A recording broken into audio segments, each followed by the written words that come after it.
প্রথম বিশ্বযুদ্ধ, এবং এই বিশ্বযুদ্ধে তারা এমন কিছু টেকনোলজি এবং প্রযুক্তি দেখালো সারা ওয়ার্ল্ডকে যেটা কখনো ম্যানকাইন্ড কল্পনাও করেনি।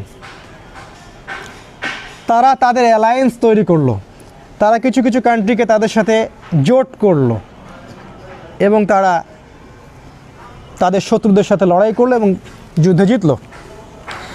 এবং যুদ্ধে জেতার সাথে সাথে এমন একটা কিছু হলো সারা ওয়ার্ল্ডে যেটা ওয়ার্ল্ড কখনো কল্পনা করেনি। সেটা এই, তারা সারা ওয়ার্ল্ড থেকে কলোনি তুলে নিল, কিন্তু একটা জায়গা থেকে তারা কলোনি তুলল না, সেটা হচ্ছে জেরুজালেম।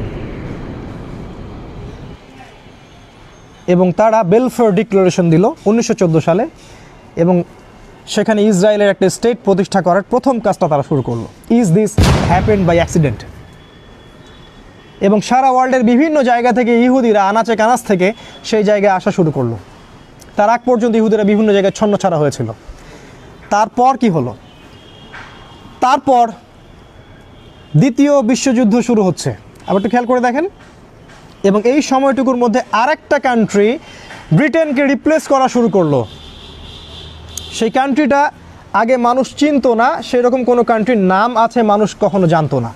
তারা ছিল দাসদের কিছু কান্ট্রি, রেড ইন্ডিয়ানরা সেখানে থাকতো।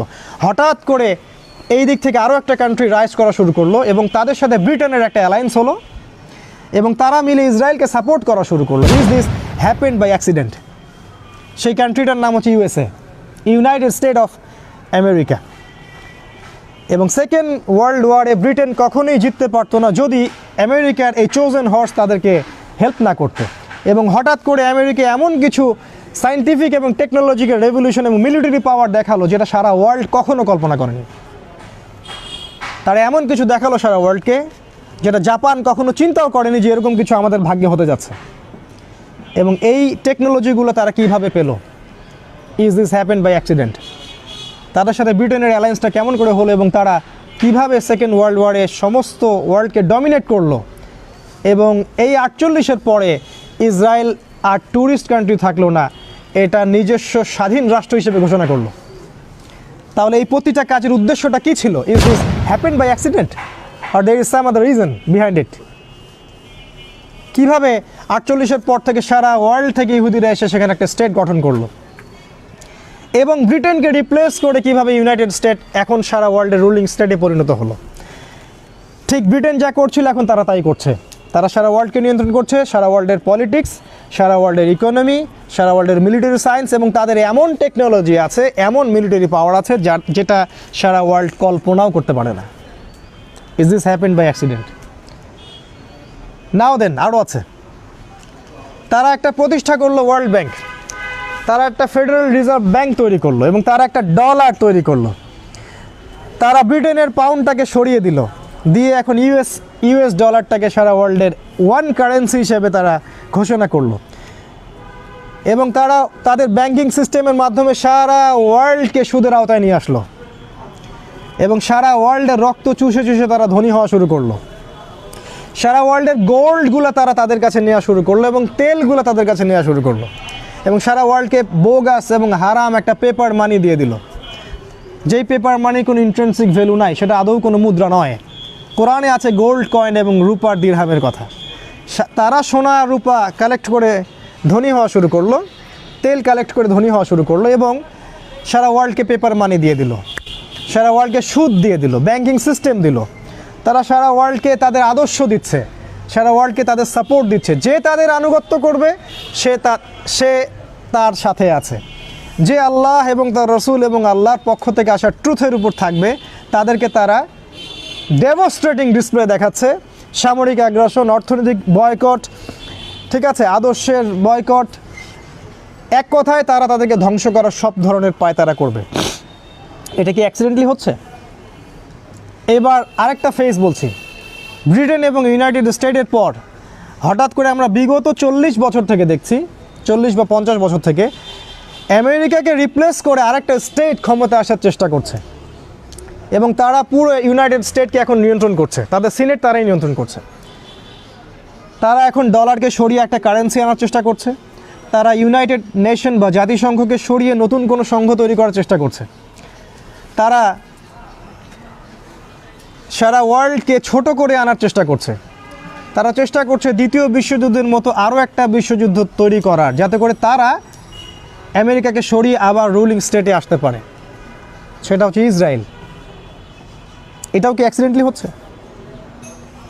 এই তিনটা ফেজ যদি আপনি বুঝতে পারেন, তাহলে গিয়ে আপনি এন্ড অফ হিস্ট্রি বুঝতে পারেন। আমি একটা কথা আগে বলেছি, আপনি পলিটিক্যাল সায়েন্স দিয়ে, জিও পলিটিক্স দিয়ে, ফিলোসফি দিয়ে, ইকোনমি দিয়ে, কোনো কিছু দিয়ে এই ওয়ার্ল্ডকে এখন রিড করতে পারবেন না।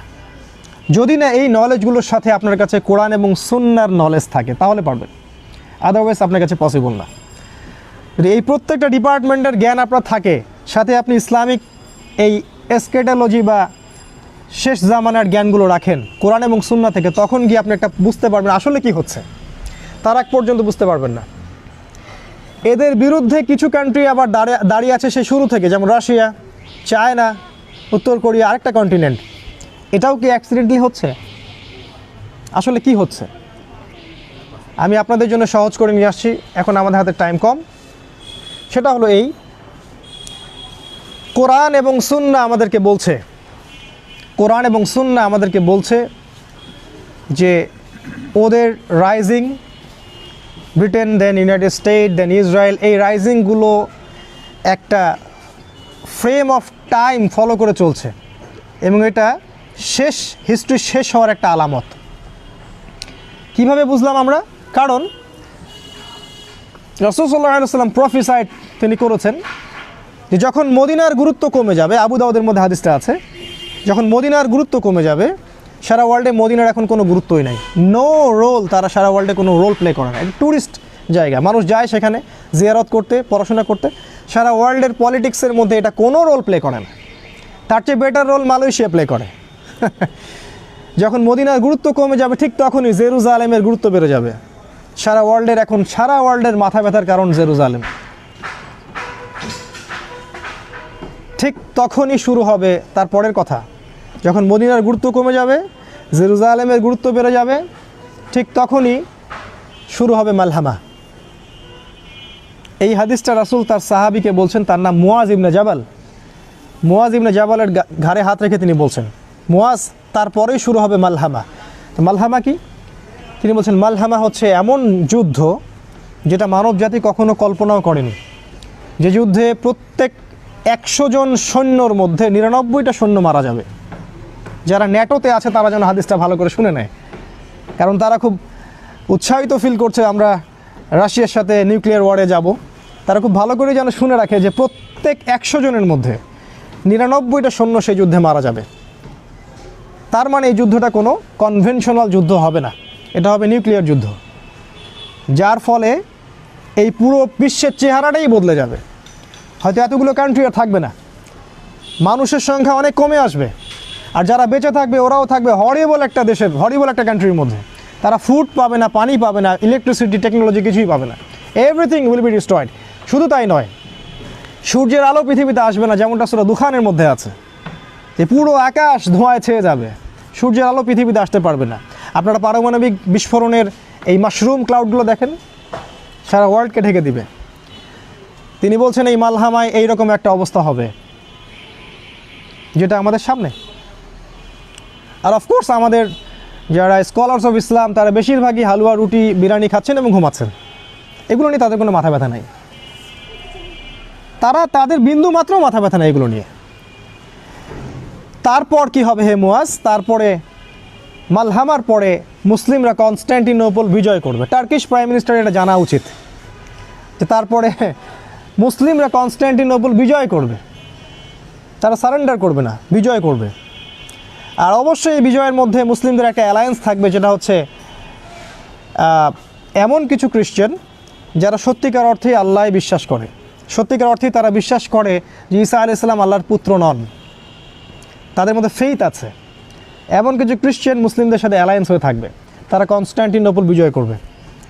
এবং তিনি বলছেন কনস্ট্যান্টিনোপল বিজয়ের পরই বের হবে মাসিহুদ দাজ্জাল, যেই মাসিহের অপেক্ষায় স্টেট অফ ইসরায়েল বসে আছে। তাদের একজন মাসিহ আসবেন, এবং সেই মাসিহ যখন আসবেন তখন সারা ওয়ার্ল্ডকে তারা রুল করবে। কিন্তু তারা এটা বুঝতে ব্যর্থ হচ্ছে যে সেই মাসিহ ছিলেন ঈসা আলাইহিস সালাম, আর এই যে মাসিহ আসছেন সে হচ্ছেন মাসিহ কাযযাব, মিথ্যাবাদী মাসিহ, যাকে রাসূল সাল্লাল্লাহু আলাইহি ওয়াসাল্লাম প্রফেসাইড করেছেন যে তিনি হচ্ছেন মাসিহুদ দাজ্জাল। এন্ড অফ হিস্ট্রির সাথে ইহুদি, খ্রিস্টান, ইসরায়েল, ব্রিটেন, আমেরিকা এবং মুসলিমদের একটা ঘনিষ্ঠ সম্পর্ক আছে।